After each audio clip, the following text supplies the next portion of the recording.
සිහිනගෙනෙන කුමාරියේ කතාවට ආදරය කරන ඔයාලව ගොඩක් ආදරෙන් පිළිගන්නවා අදත් ඔන්න මගේ channel එකට. මම අද ඔයාලත් එක්ක කතා කරන්න හිතුවේ චාල්ස් රහසේම ගහන ගේම. ඉතින් වීඩියෝ එකට යන්න කලින් මම ඔයාලගෙන් පුංචි ඉල්ලීමක් කරනවා. මගේ channel එක මුලින්ම subscribe කරලා එකතු වෙන්න කියලා, ඒ වගේම like කරන්න, comment කරන්න, තවත් නොදන්න යාළුවෙකුට දැනගන්න share කරන්න කියලා. ඉතින් දැන් බංගලාවේ මෙතෙක් කල පැවති රහස් ඔක්කොම වගේ හෙළි වෙලා තියෙනවා. ඒත් මේ චාල්ස්ට ලොකු ගැටලුවක් තියෙනවා. මේ ප්‍රශ්න ඇති කරන්නේ ඇත්තටම හෙක්ටර් ටානියා කියලා දැනත් මේ වෙනකම්ම ඒකට මුකුත් කරගන්න බැරි වුණා. මොකද මේ දේවල් 100%ක්ම ඇත්ත දැනගන්න ඕන.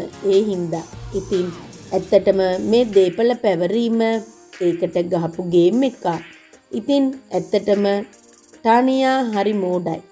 ඒ ගැන කියන්න දෙයක් නැහැ. මොකද චාල්ස් හොඳ ආකාරවම දන්නවා.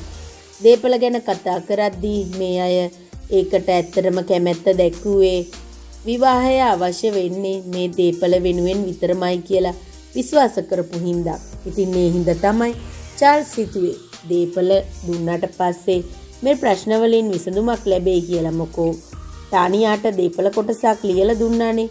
ඇත්තටම ඊට පස්සේ මේ දේපල පස්සේ පන්නන එකක් නෑ කියලා. හොඳටම විශ්වාසවන්තයි චාල්ස්ට. ඇයි ඒගොල්ලන්ට යන එනමං නැති වුණු බව මේ වෙද්දි හැමදේම දැනගෙන. අනිත් එක්ක මේ බංගලාවට ගෙන තරමක් ප්‍රශ්න කුමන්ත්‍රණ අරගෙන ආවේ හෙක්ටර් කියලා මේ වෙලාවේදී දැනගෙන තියෙනවා. ඒ වගේම මතීෂගේ සිද්ධියත් මේ සත්සරණි බංගලාවෙන් යවා ගන්න කරපු කුමන්ත්‍රණයක්. ඊටත් වඩා මේ රතු අක්කාගේ ප්‍රශ්නේ දැන් පොලිසියටත් ගිහිල්ලා තියෙනවා. ඉතින් ඒ වගේ සුලමුල හොයාගෙන යද්දී ඇත්තටම මේ හැමදේම කරලා තියෙන්නේ හෙක්ටර්. ඉතින් චාල්ස් හිතනවා මේ දේපල සතයක්වත් ඇත්තටම මේ ටානියාටවත් හෙක්ටර්ටවත් දෙන්නේ නැහැ කියලා. මොකද තමන්ගේ දරුවන්ට විතරයි මේවට අයිතිවාසිකම් කියන්න පුළුවන් වෙන්නේ. ඇත්තටම චාල්ස් රහසේම කාටවත්ම නොකියා දේපල ටික ජගත්ටත් ඒ වගේම ඉතුරු කොටස සත්සරණිටත් දරුවන්ගේ අයිතියත් එක්කම පවර්ලා දීලා තියෙනවා. ඇත්තටම මේක හිතාගෙන ඉන්නේ මේ දෙන්නගේ විවාහයත් එක්කම කියනවා කියලා. ඇත්තටම අන්තිම මොහොතේදී තමයි මේ හැමදේම චාල්ස් හැමෝටම හෙළි කරන්නේ.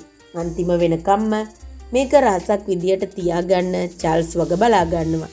ඉතින් අපිට ඒ ගැන අනිවාර්යෙන්ම ඉදිරියේදී බලා ගන්න පුළුවන්. ඉතින් ඔයාලට සුබ දවසක්. මං ගිහින් එන්නම්.